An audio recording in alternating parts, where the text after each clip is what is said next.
السلام علیکم قدرمنو دوستانو، ستړي مشئ. پام راړوم د ریحان نیوز میډیا څخه د نن ورځې لنډو مهمو او وروستیو خبرونو ته. بسم الله الرحمن الرحیم. کرزي طالبانو ته ویلي چې ډیر ژر دی یو ټول شموله حکومت جوړ کړي. د افغانستان پخواني ولسمشر حامد کرزي ویلي طالبانو ته مشوره دا ده چې ډیر ژر یو ټول شموله حکومت جوړ کړي. ښاغلي کرزي دغه څرګندونې پرون له ازادي راډیو سره په ځانګړې مرکه کې وکړې او ویل چې ټول شموله حکومت د ثبات له ټینګښت سره مرسته کوي.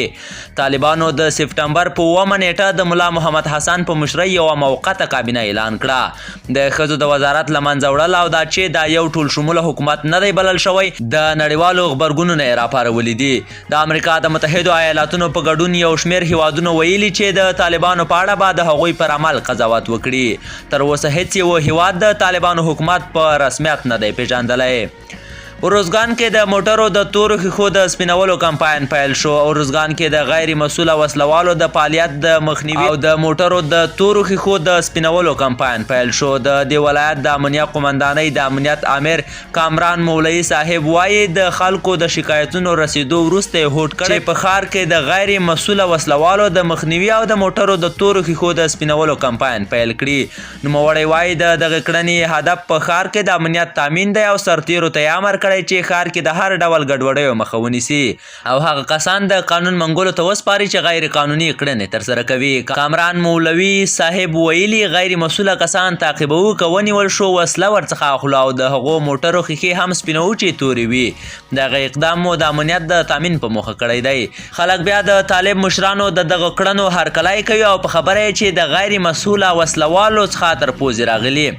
د ترینکوټ ښار اوسیدونکي وایي د غیر مسؤله وسلوالو په مخنیوي کې د حاکمانو مسؤلینو دغه ډول اقدام د ستاینې وړ ده او غوښتنه کوي چې د ټولو غیر مسؤله وسلوالو څخه وسلې راټولې کړي.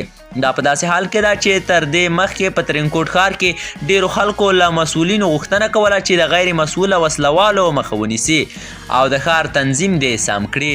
انتوني بلینکن به د افغانستان په اړه په سینا کمیټه کې له نیوکو سره مخ شي. تمه ده چې د امریکا د بهرنیو چارو وزیر انتوني بلینکن به نن د امریکا د سنا جرګې د بهرنیو اړیکو په کمیټه کې له افغانستان د امریکایي ځواکونو د وتلو په اړه له سختو پوښتنو او انتقادونو سره مخامخ شي.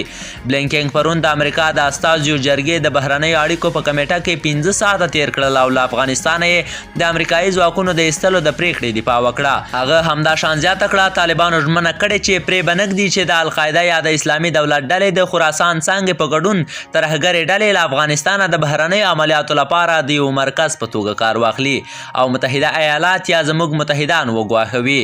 خو د دې کمیټې جمهورپالو غړیو په کلکه د دغو ځواکونو د ایستلو پر بهیر سخت انتقاد وکړ او هغه یې یوه فاجعه او رسوایي وبلله. دوه غړیو د بلینکن د استعفا غوښتنه وکړه. امریکا متحدو ایالاتونو ویلي چې د دې هیواد ټول ځواکونه د اګست میاشتې پر 21 نیټه له افغانستانه وایستل شول. افغانستان کې د بانکونو فعالیت لا هم نه دی عادي شوی. په افغانستان کې د بانکونو فعالیت لا هم خپل عادي حالت ته نه دی ګرځېدلی. خلک او یو شمېر سوداګر اندېښنه ښیي که دا ستونزه ژر تر ژره حل نه شي پایلې به یې خطرناکې وي.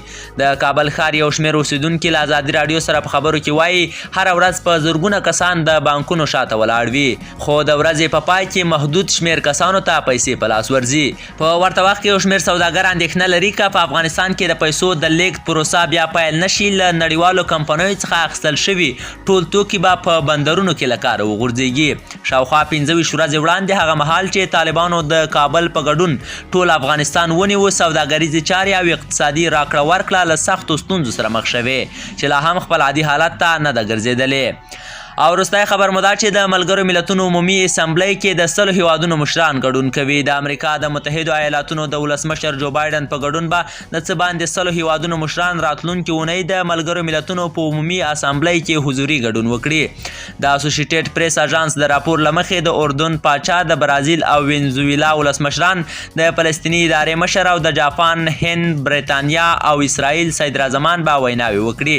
د راپور له مخې د افغانستان شمالي کوریا او میانمار استازي به د سپټمبر په 28 د اسمبلی ته ویناوې وکړي. خو دا لا نه دي ویل شوي چې په دې عمومي اسمبلی کې به د افغانستان استازیتوب څوک کوي.